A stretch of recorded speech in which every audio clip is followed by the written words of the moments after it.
Bonjour à tous. 1173, c'est le nombre de voitures qui ont été incendiées selon la police lors du réveillon en France. Un bilan en hausse comparé aux 984 véhicules brûlés l'an passé. Dans le Doubs, une Jaguar a été brûlée dans la commune de Larnaud. Les pompiers sont intervenus aux alentours de minuit 30 derrière l'école primaire. Au total, ce sont 8 véhicules qui ont été incendiés dans le département du Doubs. Quelques violences urbaines ont également été observées dans les zones de Besançon, Pontarlier et Montbéliard selon l'Est républicain. En Saône-et-Loire, l'année 2025 aura fait moins de morts sur les routes du département qu'en 2024. On compte 37 décès sur les routes, annonce la préfecture, soit 2 de moins que l'année précédente. Mais en contrepartie, la préfecture pointe du doigt auprès du journal de Saône-et-Loire le nombre croissant de décès liés à la vitesse, avec 3 décès de plus, et la consommation de stupéfiants avant de prendre la route, ce qui a causé une augmentation des suspensions de permis. Et si un département se passait de Google Street View, c'est le choix de la Côte d'Or qui lance son propre service de navigation virtuelle. Objectif, cartographier l'ensemble des routes départementales, mieux gérer leur entretien et surtout reprendre le contrôle des données. Un projet inédit présenté comme un enjeu de souveraineté numérique. Manal El Maïba. Oui, le département lance Côte d'Or Street, un service de navigation virtuelle dédié à ces 8500 km de voirie départementale.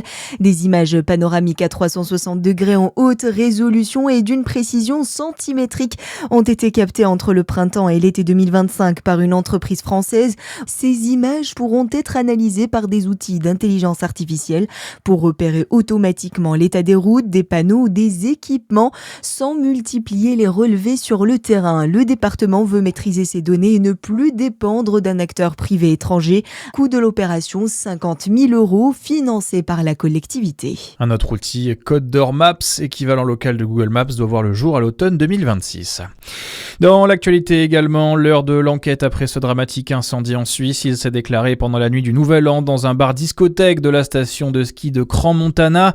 Selon les premiers témoignages, c'est une bougie placée sur une bouteille de champagne qui aurait déclenché le feu dans le sous-sol de l'établissement.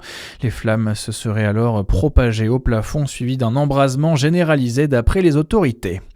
Le bilan d'ailleurs est très lourd, une quarantaine de personnes sont mortes, plus d'une centaine ont été blessées, dont 9 Français, 8 sont toujours portés disparus.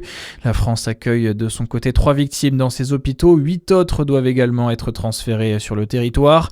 La ministre de la Santé, Stéphanie Rist, a elle annoncé hier soir réserver 19 lits pour les grands brûlés. Et puis, si vous arrêtiez de boire, le traditionnel Dry January a débuté. On rappelle le principe, ne pas ingérer d'alcool pendant 1 mois. Et selon un sondage YouGov publié dans le HuffPost, 23% des interrogés ont l'intention de participer au mois sans alcool, soit près d'un quart des Français. Bonne journée sur Fréquence Plus.